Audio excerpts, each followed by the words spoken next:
नमस्ते, आपका स्वागत है मेरे YouTube चैनल पे। ये मेरा नया चैनल है और ये मेरा बिल्कुल पहला वीडियो है। मैं आशा करती हूँ आपको मेरा वीडियो पसंद आएगा। तो आज की इस वीडियो में मैं आपको बताने जा रही हूँ exam pattern IBPS RRB PO का 2025 का। लास्ट ईयर बहुत सारे चेंजेस हुए थे RRB PO में, RRB क्लर्क में भी हुए थे। तो इस साल में क्या चेंजेस हैं, क्या चेंजेस नहीं है, ये मैं आपको इस वीडियो में पूरा बताऊँगी।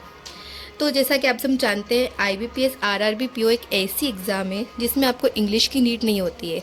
अगर आप इंग्लिश में कमज़ोर हैं या फिर इंग्लिश आपको इतनी अच्छी नहीं आती है तो आप RRB मतलब ग्रामीण बैंक में अप्लाई कर सकते हैं।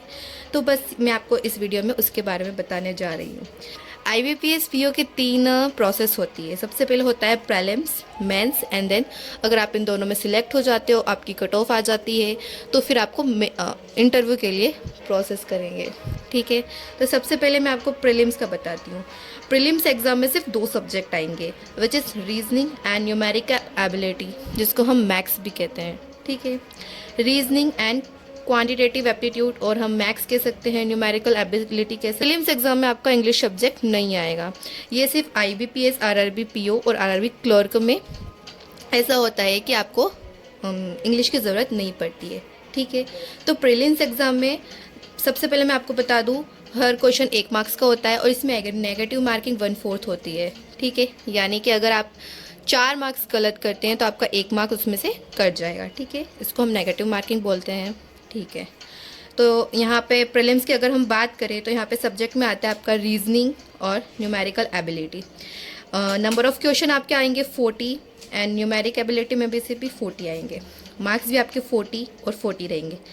इसका मतलब क्या हुआ है? इसका मतलब आपका हर एक क्वेश्चन 1 मार्क्स का आएगा। ठीक है, आपको रीजनिंग के लिए इसमें 25 मिनट्स दिए जाएंगे और न्यूमेरिकल एबिलिटी के लिए 20 मिनट्स दिए जाएंगे।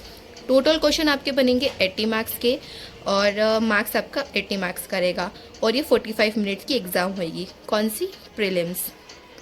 दूसरी बैंक एग्ज़ाम क्लर्क या फिर PO की जो प्रीलिम्स एग्ज़ाम होती है वो यूजुअली 1 आवर की होती है, लेकिन क्योंकि इसमें इंग्लिश सब्जेक्ट नहीं इंक्लूड करा जाता है तो ये 45 मार्क्स की आपकी प्रीलिम्स हो जाती है।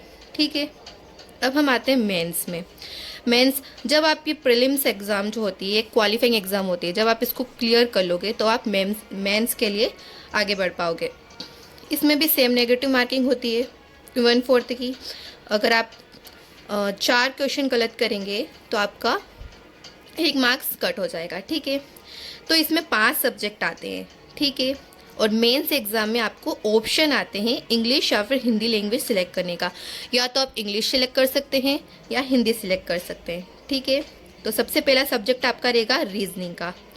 रीजनिंग, जनरल अवेयरनेस में अवेयरनेस आएगी, आपका जनरल नॉलेज आएगा, करेंट अफेयर्स सब कुछ इंक्लूड हो जाता है जनरल अवेयर्स में। आपका बैंकिंग फाइनेंशियल से भी कुछ क्वेश्चन आते हैं। ठीक है, न्यूमेरिकल एबिलिटी मतलब मैथ्स, इंग्लिश और हिंदी।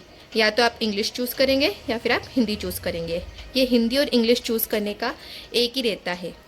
आप IBPS RRB PO और IBPS RRB क्लर्क, इन दोनों में आपको ऑप्शन मिलते हैं कि आप चेक कर सकते हैं आपको इंग्लिश चाहिए कि हिंदी चाहिए। ठीक है, फिर आपका दूसरा आएगा कंप्यूटर नॉलेज। कंप्यूटर नॉलेज के भी यहाँ पे 40 क्वेश्चन आते हैं जो कि बहुत बेसिक रहते हैं, क्वालिफाइंग नेचर के रहते हैं एक्चुअली।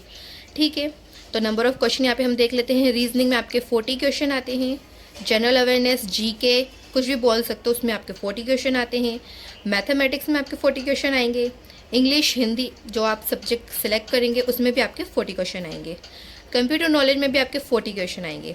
लेकिन कंप्यूटर नॉलेज में आपको मार्क्स कितने क्या आएगा? 20 मार्क्स है। इसका मतलब क्या हुआ? एक क्वेश्चन आधा मार्क्स करेगा। ओके, रीजनिंग आपके 50 मार्क्स की आएगी, GK आपका 40 मार्क्स का आएगा और मैथमेटिक्स आपका 50 मार्क्स का आएगा एंड इंग्लिश आपका 40 मार्क्स का आएगा। तो टोटल नंबर ऑफ़ क्वेश्चन अगर हम देखें मेंस एग्जामिनेशन में तो ये 200 रहते हैं। ओके, एंड मार्क्स इसमें रहते हैं ऑल्सो 200। ठीक है, टाइम यहाँ पे आप देख सकते हैं। रीजनिंग के लिए आपको 30 मिनट अलॉट करते हैं, GK के लिए आपको 15 मिनट देते हैं, मैथमेटिक्स के लिए आपको 30 मिनट अलॉट होंगे एंड इंग्लिश के लिए भी आपको 30 मिनट अलॉट होंगे। कंप्यूटर नॉलेज के लिए आपको 15 मिनट दिए जाते हैं। तो ये पूरा जो प्रोसेस था, जो एग्ज़ाम पैटर्न है, ये आईबीपीएस आरआरबी पीओ के लिए है। मैं आपको बार बार आईबीपीएस आरआरबी पीओ इसलिए बोल रही हूँ क्योंकि इस एग्ज़ाम का जो सिलेक्शन प्रोसेस और जो दूसरे कॉम्पिटिटिव एग्ज़ाम रहते हैं बैंक से, वो अलग होता है क्योंकि ग्रामीण बैंक से रिलेट होता है। इसमें आपको जैसे दूसरे एग्ज़ाम में अगर आपको बताया जाए तो राइटिंग, लेटर राइटिंग आती है, ऐसे राइटिंग आती है, इसमें नहीं होगा। इसमें आपको सिर्फ प्रीलिम्स क्लियर करना पड़ेगा, देन मेंस क्लियर करना पड़ेगा, ठीक है। तो ये पूरा पैटर्न था आईबीपीएस आरआरबी पीओ का। और सेम ऐसा कैसा रहता है आईबीपीएस आरआरबी क्लर्क का। अगर आप चाहते हैं कि मैं आईबीपीएस आरआरबी क्लर्क के ऊपर भी वीडियो बनाऊं तो आप मुझे कमेंट सेक्शन में बता दीजिएगा, ठीक है। ये 2025 का है और इसकी जो रजिस्ट्रेशन डेट आने वाली है, आप कह सकते हैं कि जून जुलाई तक आ सकती है। और इसकी एग्ज़ाम अगर हम देखें प्रीलिम्स एग्ज़ाम, तो वो अगस्त या सितंबर में शुरू हो जाएगी। तो उसके बारे में मैं आपको वीडियो के लिए अपडेट देती रहूँगी। Thank you so much video के आखिरी तक बने रहने के लिए। अगर आपको मेरी वीडियो अच्छी लगी हो तो प्लीज़ लाइक करें, शेयर करें, सब्सक्राइब करें। Thank you so much.